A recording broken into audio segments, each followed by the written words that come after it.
Live from Fargo and serving you on TV, online, and on the go. This is Valley News Live at noon.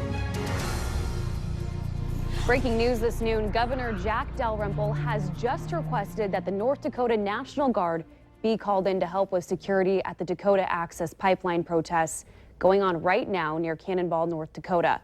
Thank you for joining us. I'm Christine Stanwood. There's a news conference going on right now in Mandan to address public safety measures in response to the Dakota Access Pipeline protest. Now, Governor Jack Dalrymple is joined by General Al Dorman and Colonel Mike Gerhardt with the North Dakota Highway Patrol.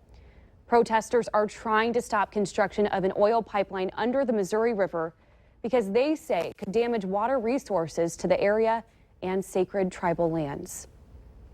Also breaking today, police scrambled on 5 separate car crashes today during morning rush hour on I-94 in South Fargo. The North Dakota Highway Patrol says it all happened between 7:50 and 8:10 a.m. between Veterans Boulevard and 25th Street. The crashes started when a motorcycle rear-ended a pickup. Traffic delays followed the initial crash, causing 4 additional chain reaction crashes. Police say 2 injuries were just minor. Mahnomen man is in critical condition after a crash on Highway 59 this morning. The Minnesota State Patrol says a truck veered off the road and hit a tree just before 7 a.m. The driver, 25-year-old Lance Gordon Peterson Jr. of Mahnomen, was airlifted to Sanford Medical Center in Fargo. A Detroit Lakes woman was hurt when her SUV hit a semi early this morning in Becker County. The Minnesota State Patrol says the crash happened just before 4 a.m. on Highway 59, just north of Detroit Lakes. The victim is identified as 38-year-old Amy Audi. Troopers say she is expected to be okay, and the driver of the semi was not hurt. A 21-year-old Crookston man has been charged with trying to strangle his partner. Taylor Markle faces charges of domestic assault by strangulation and domestic assault. According to court documents, Markle told police he came home drunk from the bar and got into an argument with his partner about his partner's drug use. The sun is shining and we're drying up from yesterday's severe weather. So what can we expect for this afternoon? Let's get right over to meteorologist Robert Hahn. Robert?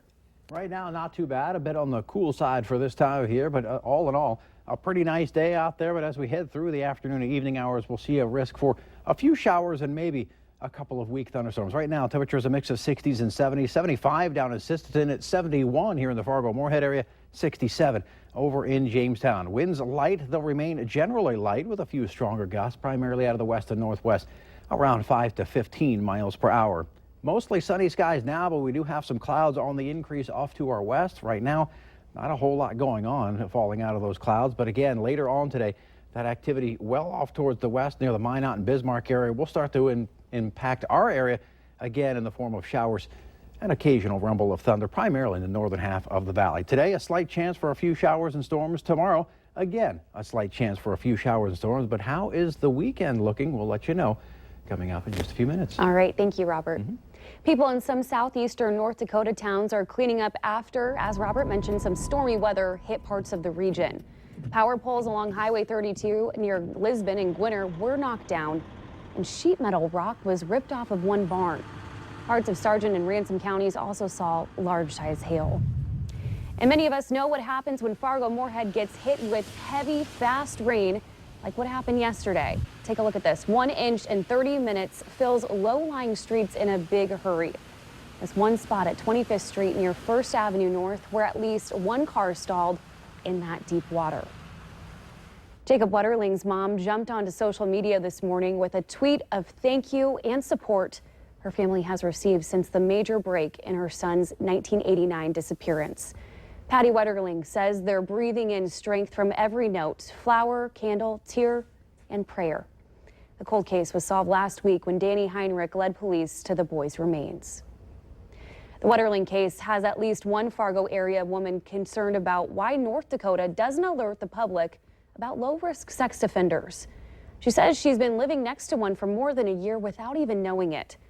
North Dakota officials tell us that low-risk offenders are not considered a threat to the public after being assessed by their program. Charges are possible against a man involved in a 6-hour standoff near Ulen, Minnesota yesterday. Police say it started with a domestic dispute at a home north of town. Then the man went to the Highway 32 bridge and threatened to jump. After 6 hours of talking with negotiators, he gave up peacefully and was taken to a Fargo hospital to be checked out. There's plenty of concern about the dangers of fentanyl in our area, but the head of the DEA says there's something worse, possibly headed to more U.S. cities. Chuck Rosenberg says carfentanil is an animal tranquilizer about 100 times more powerful than fentanyl. Experts say an amount smaller than a snowflake could kill a person. Police haven't seen it yet in the FM area, but they say now is the time for parents to talk to their kids about those dangers. One UND could be the new slogan by the end of this school year. UND's new president, Mark Kennedy, is traveling the state and gathering information about the region. He wants to make UND the flagship university of the Northern Plains and the economic engine of North Dakota. Kennedy is holding one more meet and greet today. It's at 2:30 at Carrie's Kitchen in Castleton. You have plenty of time to get in on the 33rd annual Chocolate Fantasy and Chili 2 fundraiser, which just an hour ago started at the Ramada Plaza and Suites in Fargo. The event is hosted by the YWCA Cast Clay, and it supports its emergency shelter, which helps more than 1,400 women and children every year. You can try chocolate delicacies from torts to cheesecakes, along with chili, and bid on silent items at the silent auction. New this year, mobile bidding in case you can't physically make it to the event. This event is so important because it's an easy way for the community to come out and to support women and children in need in our community. Last night we had 66 women and children calling our shelter home, and by coming out and having chocolate and having some fun, it's a great way to provide those services that the YWCA provides and to show women and children that you care. Celebrity servers include our Valley Today team of Lisa Badeau, Kyle Bosch, and Lisa Green. They're there until 1 o'clock.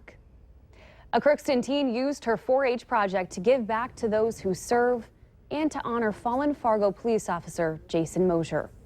14-year-old Briley Lisard delivered the department a custom-made American flag. The stripes are made up of nearly 2,900 Army men painted red, white, and blue. As a thank you, the Fargo Police Department gave her a patch and coin, and she got to wear Officer Mosier's leather jacket.